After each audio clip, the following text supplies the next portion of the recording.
Why should your right to freedom of speech trump a trans person's right not to be offended? Because in order to be able to think, you have to risk being offensive. I mean, look at the conversation we're having right now. You know, like you're certainly willing to risk offending me in the pursuit of truth. Why should you have the right to do that? It's been rather uncomfortable. You're on the spot. Well, I'm very glad that I've exercised my freedom of speech. You get my point. It's like you're doing what you should do, which is digging a bit to see what the hell's going on. So and that is what you should do. But you're exercising your freedom of speech to certainly risk offending me. And that's fine. I think more power to you as far as I'm concerned. So you haven't sat there and I'm just trying to work that out. I mean, Gotcha. You have got me. I'm trying to... History. You've written the idea that women were oppressed throughout history is an appalling theory. They haven't had a great time, though, have they? Who has had a great time in history? But men have had less of a Really? Have time. they? Have they? By what standard? By what standard? Well, I'm just saying if you're a woman... How about war? But it took longer for women to get the vote, and women belong to their husbands, and in this country, one woman dies every week from domestic violence, a man dies like once a month, I believe, from that same cause. Like, aren't there some clearly obvious things that women are victim of as a result of their gender? There are inequalities in the catastrophes that the genders are subject to. And so, look, first of all, there's some things we got to get straight. History is a rough business. Everybody had it rough. In 1895, the typical Westerner lived on less than $1 a day, which is absolute poverty by today's standards, right? And so people were brutally poor for almost the entire course of human history. It was rough. You say, well, did men or women have it worse? It's like, well, you know, that's a complicated question.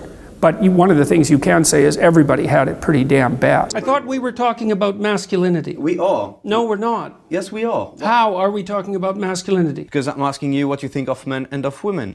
Basically what you've been trying to do, I would say for the last 15 minutes, is put me into a sequence of corners by accusing me of various forms of misbehavior. You said that the problem with those angry women is that since at the end of the argument you cannot fight physically, you can't really deal with them. That's not what I said. I said that that's one of the things that keeps conversation between men civil. Women can't argue with angry women. Women are often bullied by angry women. What I meant was more, you said that, and I'm really like not trying to paraphrase you or, you know, to put words into your mouth.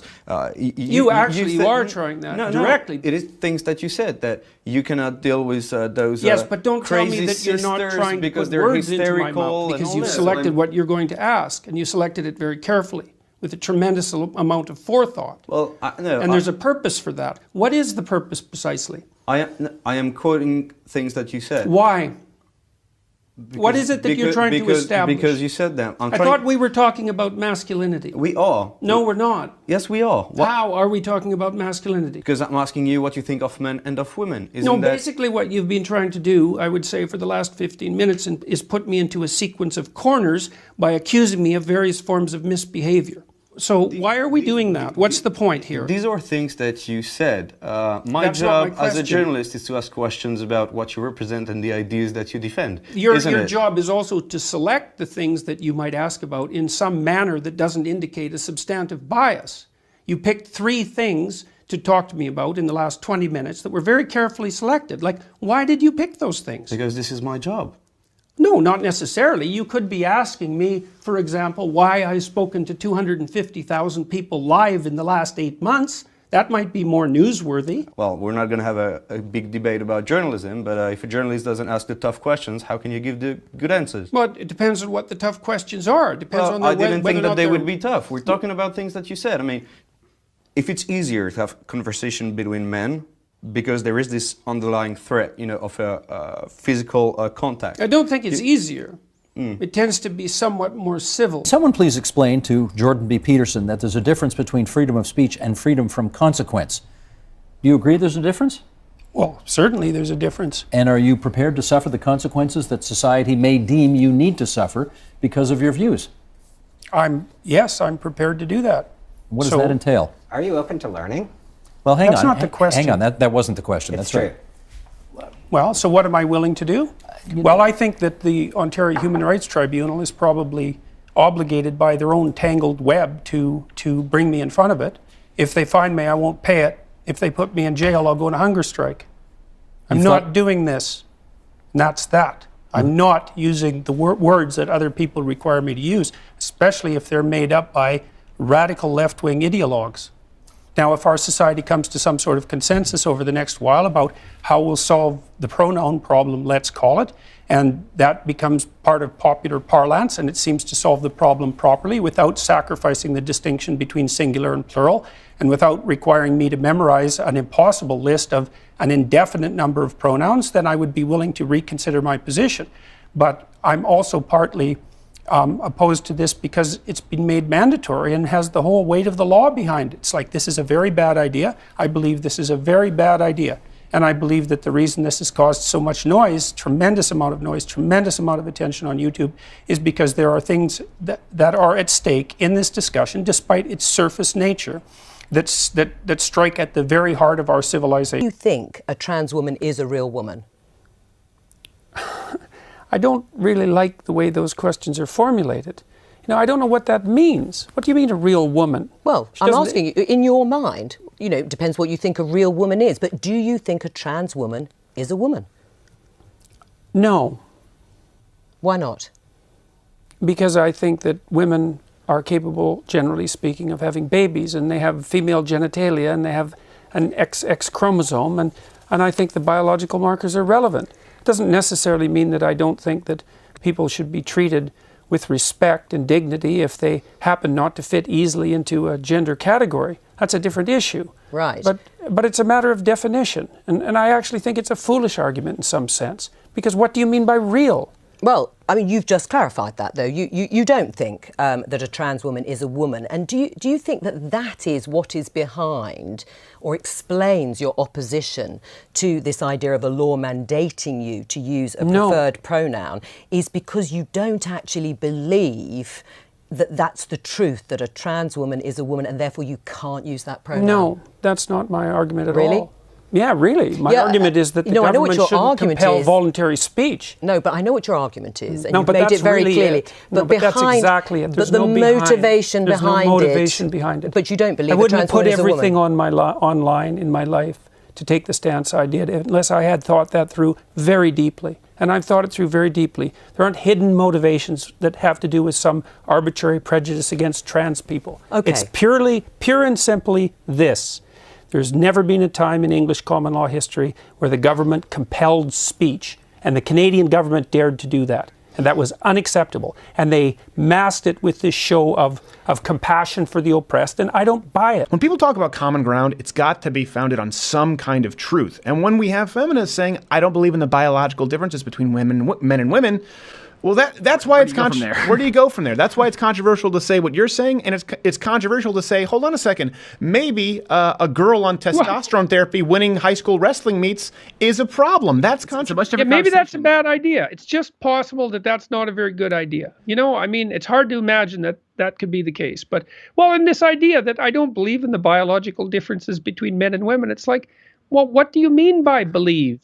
Exactly. It's like you act out your belief. You know, I mean, what the hell does that mean? And what do you mean? See, what do you mean by belief? What do you mean by biology? And what do you mean by gender? Like, as soon as you put those three concepts together in a sentence that says, I don't believe in the biological difference between the genders, you throw the meaning of all three of those words up into the air so far that no one can tell what you're talking about, including you. Yeah. And that's the goal, though, I think, a lot of the time. I think it's Oh, definitely. Definitely. The goal, part of the goal is an all-out assault on the categorical structure. In the least, and have never suggested that there's no domain for social action. I'm suggesting that people who don't have their own houses in order should be very careful before they go about reorganizing the world, which happens in many ways. For Professor Peterson. Why do you feel that someone's personal gender identity and pronouns infringes your free speech? Can one not also argue, based on your interpretation, that professors can use racial slurs in their classroom and that the inability to do so would violate their freedom of speech? There's a difference between saying that there's something you can't say and saying that there are things that you have to say. And I regard these made-up pronouns, all of them, as the neologisms of radical PC authoritarians. Do you understand that? And I'm not a fan of that sort of person. And the reason I'm not a fan of that sort of person is because I've done my homework. I've read everything I can get my hands on in the development of authoritarian political systems, and I know the literature inside out and backwards. And I am not going to be a mouthpiece for language that I detest. I have the right to determine what language I use, especially when it's backed by punitive legislation. And when the words that are being required are the constructions, they're artificial constructions of people I regard as radical ideologues whose viewpoint I do not share. People being able to have different choices and having equality of outcome. Aha, well, so the overwhelming proportion of people who are in prisons are male. Now, do you want to equalize that, just out of curiosity? What about bricklayers? They're 99% male. And we've got about 3/4 of the population now in universities in the humanities and social sciences are female. Yeah. Are we going to equalize that? And men work longer hours. They work more dangerous jobs. They're more likely to move. They're more likely to work outside. They're more likely to participate in jobs in the STEM fields that are scalable. They make more money for those reasons. And that's all hidden under the idea that the reason that men and women make different amounts of money is because of their gender. Say, well, that wasn't real Marxism. What it really means, and I've thought about this for a long time, it's the most arrogant possible statement anyone could ever make. It means if I would have been in Stalin's position, I would have ushered in the damn utopia instead of the genocidal massacres, because I understand the doctrine of Marxism and everything about me is good. It's like, well, think again, sunshine.